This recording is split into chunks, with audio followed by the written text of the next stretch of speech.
Engineer Gold Mines is focused on the exploration and development of the historic high-grade Engineer Gold Mine situated 32 kilometers southwest of Atlan, British Columbia. Engineer Gold Mines is fully permitted for surface and underground exploration with the drill program now underway. Engineer Gold Mines Limited trades on the TSX Venture Exchange, symbol EAU. For more information, please visit us at engineergoldmines.com. You're listening to HowStreet.com radio, available online at TalkDigitalNetwork.com. Welcome to HowStreet.com radio, the online source for market opinions. Here is Jim Goddard. My guest is market historian Bob Hoye. He's the chief investment strategist for chartsandmarkets.com. He's speaking to us from Vancouver. Welcome back to the show, Bob. Yeah, hi, Jim. I always enjoy our Fridays together, and here we are again. We have a number of listener questions, so we'll get right into them. The first one is from Chris. He says, "Hi, Bob. Are you expecting the inflation worries to subside and deflation to set in? Do you have a timeline for that? So many experts are calling for hyperinflation, and do you agree with that? It seems hard to believe prices would ever decline on major goods. It's never been my experience." Well, we know how old Chris isn't. Yeah. Thanks for the question, Chris. Yeah, the big buzz is inflation, and later on we've got some of our headlines that are put together. And but I'm sticking with the plot here that this year was likely to be the final year of a decade-long bull market in stocks and bonds. And it would close with a lot of excitement, which we have. And the rise in commodities this year was expected, and it would likely go into about mid-year, and it would be merely the part where you get a good business boom at the final stage of the financial speculation. So I think it's all in place. And once the speculation in stocks and low-grade bonds is over, I think we're going into a cyclical contraction, and they'll be forgetting about inflation on that one. But as to the guys coming out with hyperinflation, they just haven't done enough research. They've got the 1970s story where you can look at the Fed and know that it's over-easing on the credit side and that the dollar will depreciate. And at that time, hard assets went up. And it was the old-fashioned type of inflation where the cost of living was rising faster than typical wages were, and it was a great distress. And that was like what happened up until 1920.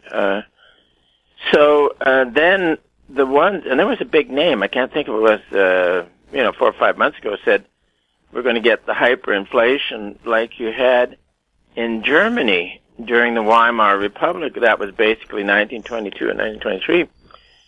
And that was exceptional in Europe,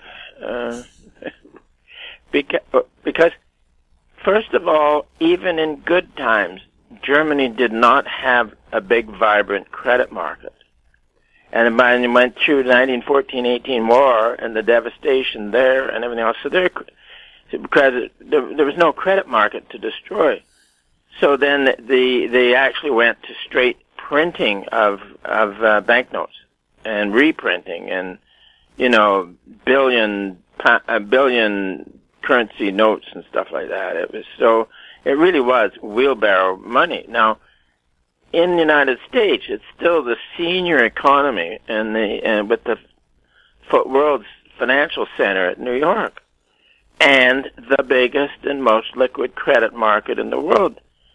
So, but to go to printing press money, you would have to absolutely destroy the credit markets in the United States as Germany's was destroyed in 1920. And that is not going to happen. The bond vigilantes will get them.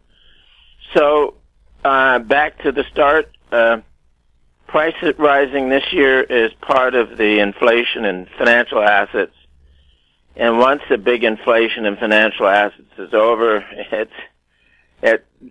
most asset prices head down, and we're sticking with that story. Thanks for the question. Kathleen says, hello, Jim and Bob. I hope all of our French-Canadian friends at House Street had Un Juillet Cortez Juliet. I'm sure I just totally slaughtered that.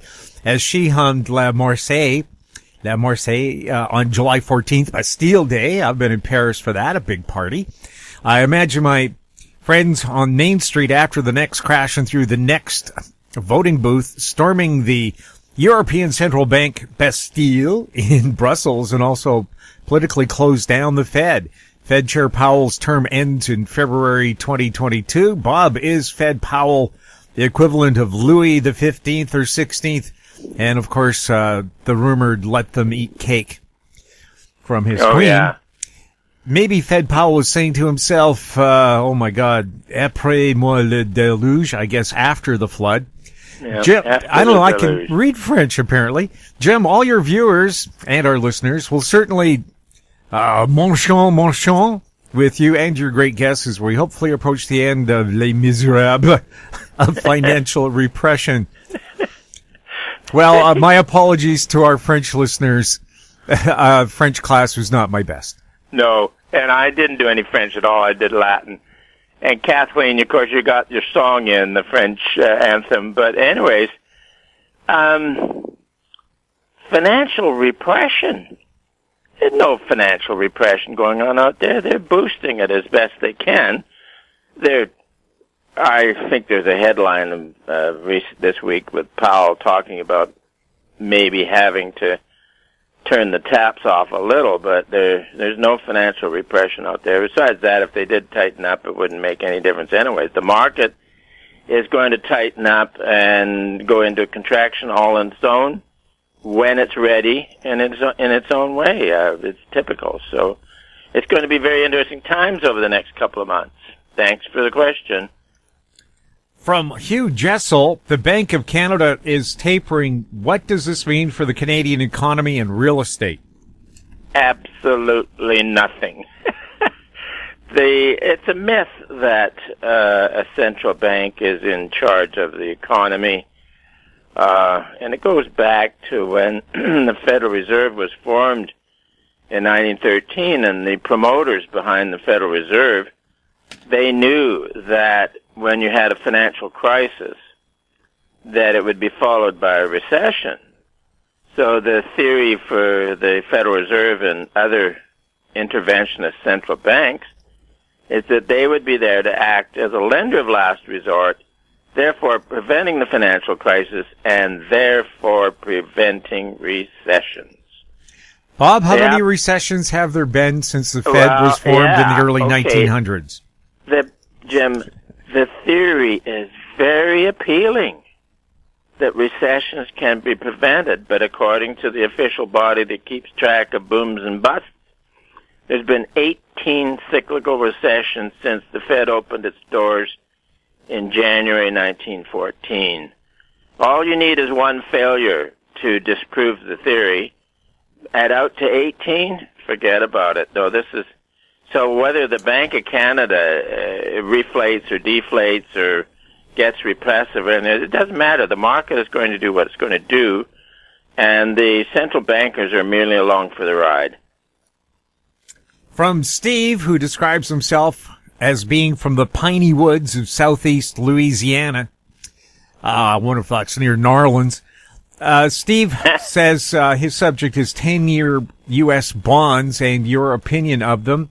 Is it true central banks have absolute control over the longer end of government bonds? Do they create money and purchase long-term bonds to suppress bond yields?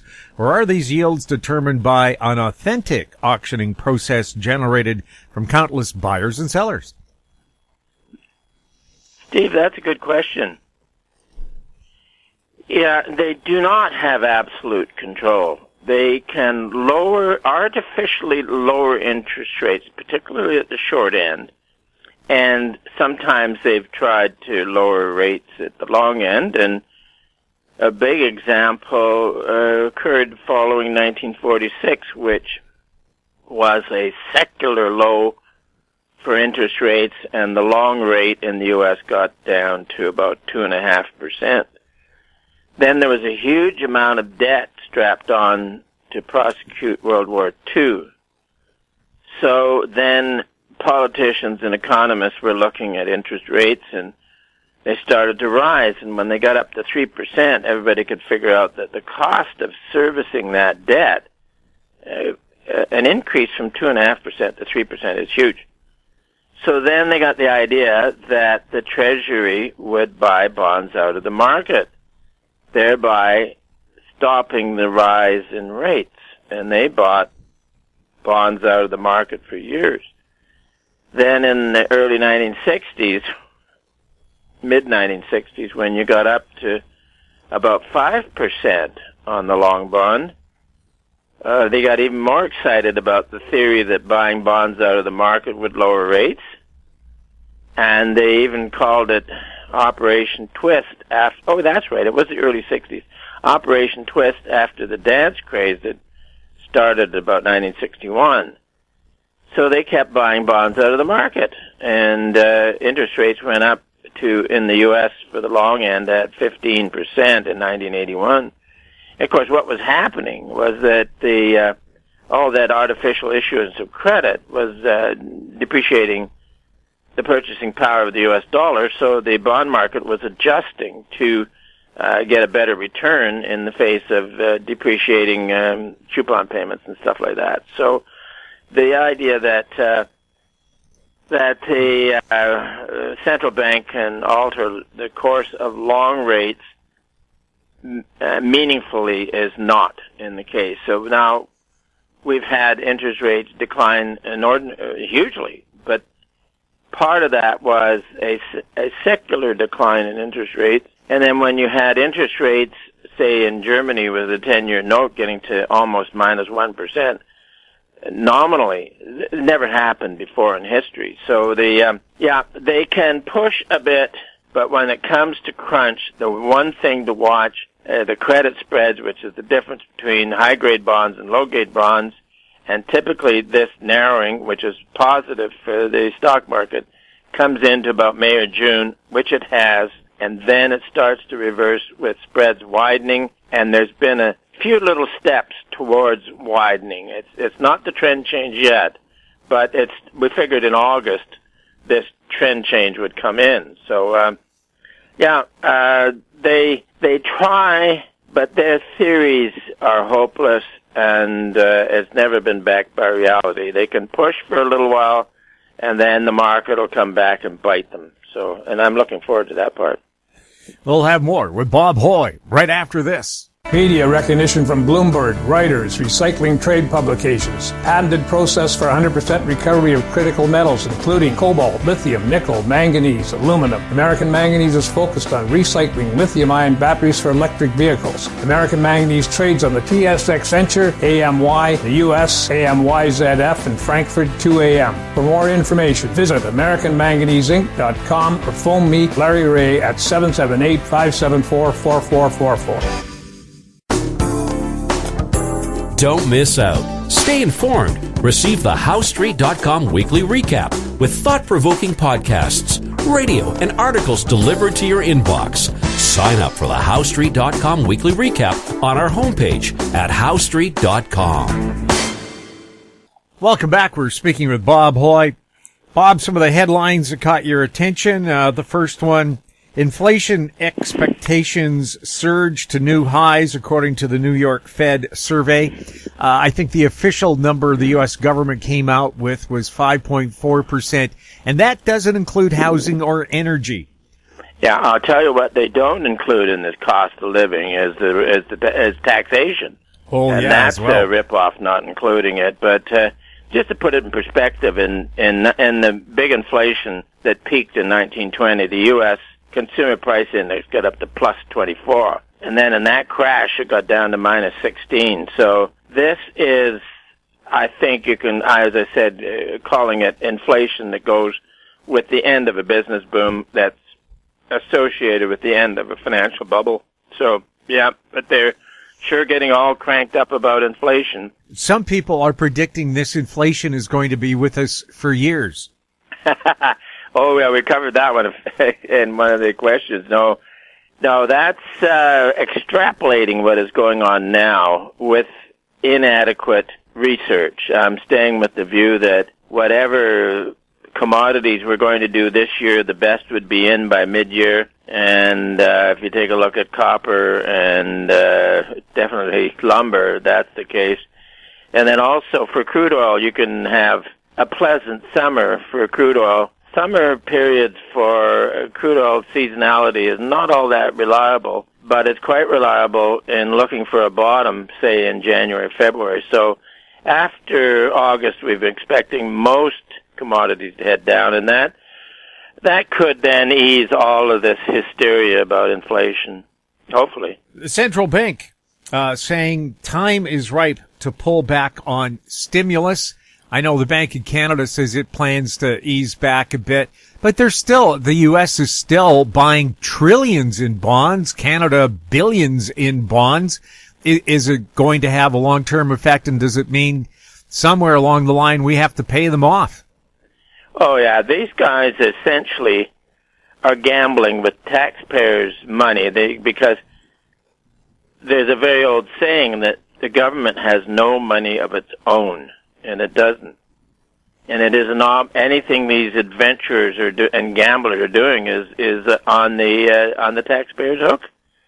So I'm disgusted with all these central bankers, and for 100 years, it's demonstrated that their basic thesis doesn't work. And then also what's happened, and let's stay with the U.S., is that the Federal Reserve has now been corrupted into trying to provide unlimited funding for yet another experiment in unlimited government. So it's the old game of taxing to the limit and then keeping the spending going and paying for it with artificial dollars. But then this, of course, it depends on the business and credit cycle. And it depends on whether you're in a financial bubble or not. And as I've said repeatedly, this is culminating financial mania, and it'll be followed by a fairly severe contraction. So I think the whole tone of headlines will change by later in the year. Another headline that caught your eye today, lumber prices, well, they've fallen enough to wipe out all the gains that were made this year. Oh, yeah. Now, I haven't got it right in front of me, Jim, but lumber soared. I remember. In the COVID panic crisis, March 2020, lumber got down to $275. And then it got up to $1,700 in May. And now, when I looked yesterday, it was just a little under $600. So the price of lumber has gone from $1,700 to $600, while the street is tearing its hair about inflation. But what prompted it is, of course, lumber going from less than $300 to $1,700. That's a huge, huge rally. So, but we're getting at the timing where, since January, our view was that the good times would run to about mid-year, and then begin to change in August, and then in the fall, most things will be heading south for the winter. Bob, thank you so much for chatting with us. Hey, Jim, good to be with you. Our Friday get-togethers, and look forward to next week. Bob loves answering your questions, so you can send them to info@housestreet.com. And a question came in just as we were doing this show. We'll answer it next week. Again, that's info@housestreet.com if you have a question for Bob. Our YouTube channel is Talk Digital Network. Find us on Twitter @HoweStreet. We're also on Facebook. I'm Jim Goddard. Thank you for listening. Comments made on HoweStreet.com radio are an expression of opinion only and should not be construed in any matter whatsoever as recommendations to buy or sell any financial instrument at any time. Available online at TalkDigitalNetwork.com. HoweStreet.com radio is a production of HoweStreet Media Incorporated.